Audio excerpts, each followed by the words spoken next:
सन्मान्य अध्यक्ष महोदय, अर्धा तास चर्चेच्या माध्यमातून श्री प्रशांतजी बम विधानसभा सदस्य यांनी एक महत्त्वपूर्ण सामाजिक प्रश्नावर आज या ठिकाणी ही चर्चा उपस्थित केलेली आहे। खरं तर अनेक बाबींचा त्यांनी या ठिकाणी उल्लेख केला। आपल्यालाही सगळ्यांना यामध्ये ज्ञात आहे की मुलींचे लग्नाचे वय 18 वर्ष, मुलांचे 21 वर्ष। सध्या भारतात विवाहासाठीचे वय हे बालविवाह प्रतिबंधक कायदा 2006 PCMA या कायद्यानुसार मुलीचे किमान 18 वर्ष आणि मुलाचे 21 वर्ष हे बंधनकारक आहे आणि यापेक्षा कमी वयात असलेले विवाह हे बालविवाह म्हणून मानले जात असतात आणि तो कायद्याने सुद्धा गुन्हा ठरतो। पण त्याचबरोबर विशेष विवाह कायदा 1954 आणि वैयक्तिक कायदे पर्सनल लॉज बहुतांश सर्वच कायद्यांमध्ये हीच वयोमर्यादा ही त्या ठिकाणी ग्राह्य धरण्यात आलेली आहे। पण भारतीय संज्ञानता कायदा 1875 इंडियन मेजॉरिटी ॲक्ट नुसार वयाचे 18 वर्ष पूर्ण झालेली कोणतीही व्यक्ती ही कायद्याच्या दृष्टीने सज्ञान म्हणजे अडल्ट ही मानली जाते।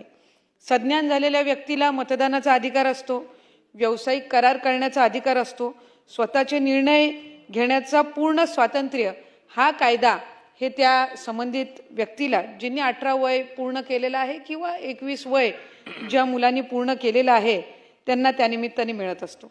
भारतीय संविधानाच्या अनुच्छेद 21 जगण्याचा आणि वैयक्तिक स्वातंत्र्याचा अधिकार अंतर्गत सर्वोच्च न्यायालयाने अशा अनेक ऐतिहासिक निवाड्यांमध्ये स्पष्ट केले आहे की वयाची 18 वर्षे पूर्ण झालेली कोणतीही सज्ञान व्यक्तीला आपली संमती आणि मर्जीने स्वतःचा जोडीदार निवडण्याचा पूर्ण अधिकार आहे आणि यामध्ये पालक, समाज किंवा राज्य संस्था म्हणजे शासन हे हस्तक्षेप करू शकत नाहीत।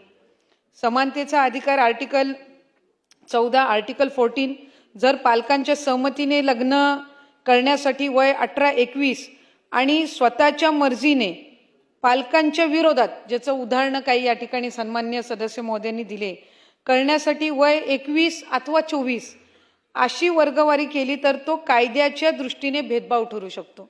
म्हणजे जे आता केंद्राचे किंवा आता सध्याच्या परिस्थितीमध्ये जे कायदे आहेत याच्यामध्ये आपण बायफर्केशन करू शकत नाही, कारण जो वैयक्तिक अधिकार हा त्यांना दिलेला आहे तर मर्जीने लग्न करणं किंवा पालकांच्या याच्याने ह्यानुसार आपण त्यांचं 21 किंवा 24 आणि 18 किंवा 21 अशी आपण त्याच्यामध्ये बायफर्केशन करू शकत नाही, कारण कायद्यामध्ये आपण भेदभाव करू शकत नाही। त्यामुळे एकाच वयाच्या 2 सज्ञान व्यक्तींमध्ये केवळ पालकांची सहमती या अटीवरून कायद्यात 2 वेगवेगळे निकष लावणं हे संविधानाच्या अनुच्छेद 14 म्हणजे आर्टिकल 14 समानतेचा अधिकारच्या कसोटीवर टिकणे हे कठीण आहे। तरी केंद्र सरकारने यापूर्वी मुलींचे वय सुद्धा 18 वरून 21 करावे, या म्हणजे मुलांचे जे आता 21 आहे तेच मुलींचे वय सुद्धा करावे, या बाबतीतला बालविवाह प्रतिबंधक सुधारणा विधेयक 2021 मध्ये संसदेत मांडले होते आणि त्यामागचं उद्दिष्ट हेच होतं की मुली हल्ली उच्च शिक्षण घेत असतात, आर्थिकदृष्ट्या त्यांनाही सक्षम होण्याच्या दृष्टिकोनातून ते वय किंवा ती वयोमर्यादा वाढवण्यात यावी, किंवा ज्याचा उल्लेख सन्मान्य सदस्य महोदयांनी या ठिकाणी केला की कुपोषण किंवा मातृत्वाची जी समस्या आहे याच्यावर सुद्धा ही एक उपाययोजना ठरू शकते, या दृष्टिकोनातून ते आणण्यात आलेलं होतं। पण हे विधेयक संसदेच्या स्थायी समितीकडे, स्टँडिंग कमिटीकडे विचारार्थ पाठवण्यात आलेले आहे। कायदा सरसकट सर्वांसाठी समान पद्धतीनं बदलणे हाच कायदेशीर मार्ग मानला गेला आहे आणि विशिष्ट परिस्थितीनुसार म्हणजे पालकांची असंमती किंवा संमतीनुसार यामध्ये वयाची लवचिकता आणि कायद्यामध्ये ती त्या पद्धतीनं बदल आणणं हे त्या ठिकाणी अवघड आहे। काही बाबींचा उल्लेख सन्मान्य सदस्य महोदयांनी या ठिकाणी केला। खरं तर बालविवाहाच्या संदर्भामध्ये त्यांनी काही गोष्टींची या ठिकाणी सूचनाही दिल्या, काही त्यांनी प्रसंग असतील उदाहरणही या ठिकाणी या निमित्ताने दिले। अध्यक्ष महोदय, एखादी मुलगी 18 वर्षाची झाली, 21 वर्षाची झाली की तिला राईट टू मेजॉरिटी किंवा वैयक्तिक स्वातंत्र्य ह्यानुसार त्यांना काही अधिकार हे दिले जातात। बालविवाहासाठी किंवा पळून जाण्याच्या दृष्टिकोनातून आपण सगळ्याच केसेस जनरलाइज नाही करू शकत. बालविवाह दुर्दैवाने आजही आहेत. याचं प्रमाण कमी करण्याच्या दृष्टिकोनातून आपण सर्वच त्या ठिकाणी पावलं उचलत आहोत. ह्याची कारणं वेगवेगळी आहेत. आता सन्मान्य सदस्य महोदय ज्या विभागातून येतात, मराठवाडा आणि या भागामध्ये तर मायग्रेशन मोठ्या प्रमाणामध्ये असतं आणि मायग्रेशनच्या कालावधीमध्ये अधिक आई वडीलच दुर्दैवाने मुलींचं बालविवाह, कारण त्यांचा तो मायग्रेशनचा हे असतो. अनेकदा त्या वयात आलेल्या मुलीला आपण कुठे सोबत घेऊन मायग्रेशनच्या कालावधीमध्ये फिरणार. दुसरेही सदस्य ज्यांनी इथे उपस्थित केला त्यांच्याही इथं ही साधारणपणे ती समस्या आहे आणि अशा वेळेला तिथं दुर्दैवाने बालविवाह केले जातात. अशा अनेक बालविवाह हे शासनाच्या कारवाईतून आपण रोखले सुद्धा आहेत आणि त्यामुळे बालविवाहाच्या संदर्भातले वेगवेगळी कारणं ही त्या निमित्ताने आहेत.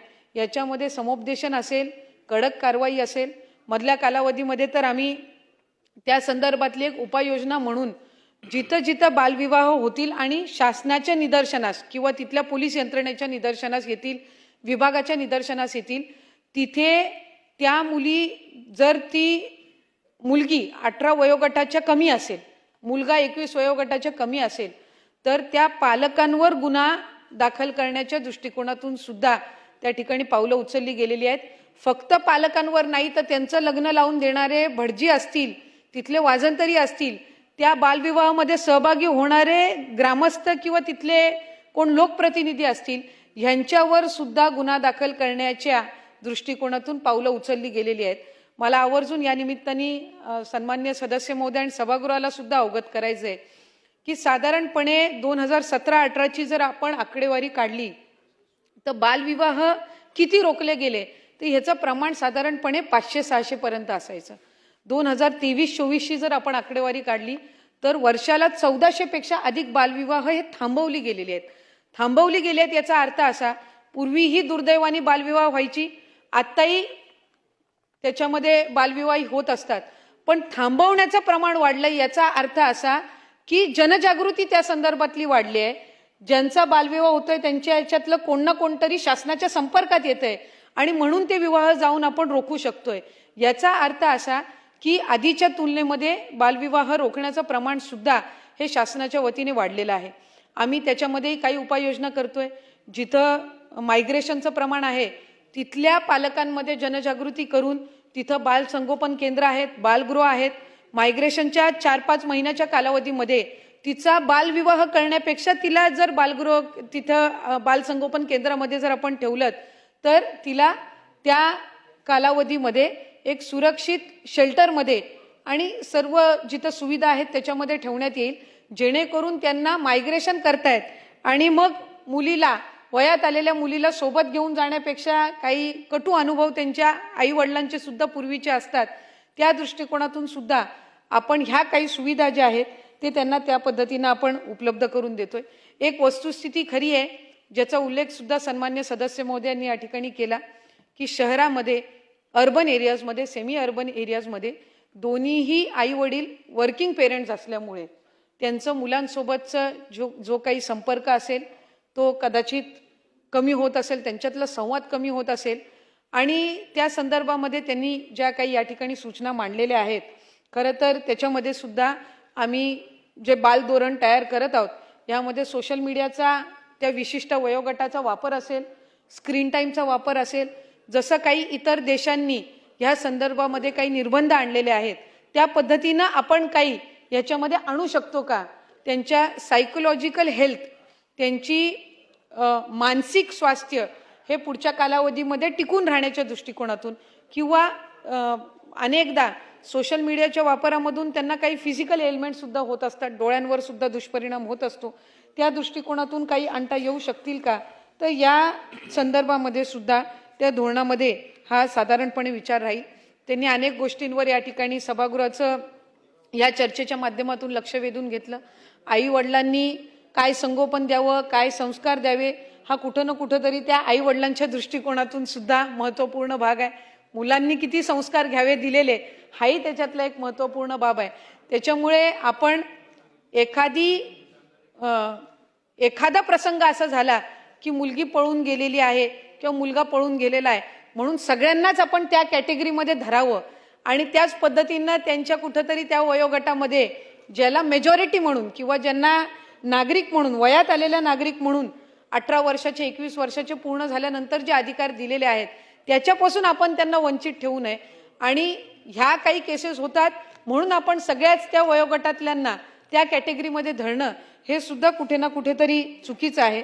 पण तरी सुद्धा आपण जे काही सूचना या निमित्ताने दिलेल्या आहेत त्याच्यामध्ये काउन्सिलिंग असेल आणि मॅरेज रजिस्ट्रेशन करत असताना तिथे जे काही रजिस्ट्रार असतील त्यांच्या माध्यमातून ह्या संदर्भातली काही फेरतपासणी करून काही काउन्सिलिंग करता येईल का, तर त्या संदर्भामध्ये सुद्धा निश्चितपणाने आम्ही विधी व न्याय विभागासोबत त्याचा समन्वय साधून ह्याच्यामध्ये असे काही प्रसंग जे आहेत ज्याचा उल्लेख आपण केला त्याला आळा आणण्यासाठी काय करता येईल ह्या दृष्टिकोनातून विभागाकडून पावलं ही त्या ठिकाणी उचलली जातील आणि साधारणपणे ह्याच्यामध्ये केंद्राचा कायदा असल्यामुळे यदाकदाचित पुढच्या कालावधीमध्ये ज्या वेळेला केंद्राच्या वतीने असे कायदे आणतात त्यावेळेला राज्यांचे सुद्धा ओपिनियन्स हे त्याच्यावर घेतले जातात. ज्या वेळेला आपल्या राज्याकडून त्या संदर्भातलं मत किंवा ओपिनियन मांडलं जाईल त्यावेळेला ह्या दृष्टिकोनातून सुद्धा काही विचार काही त्याच्यामध्ये कायद्याच्या तरतुदी या आणाव्या ह्या दृष्टिकोनातून विभाग आणि शासनाच्या वतीने प्रस्तावित करण्यात येईल.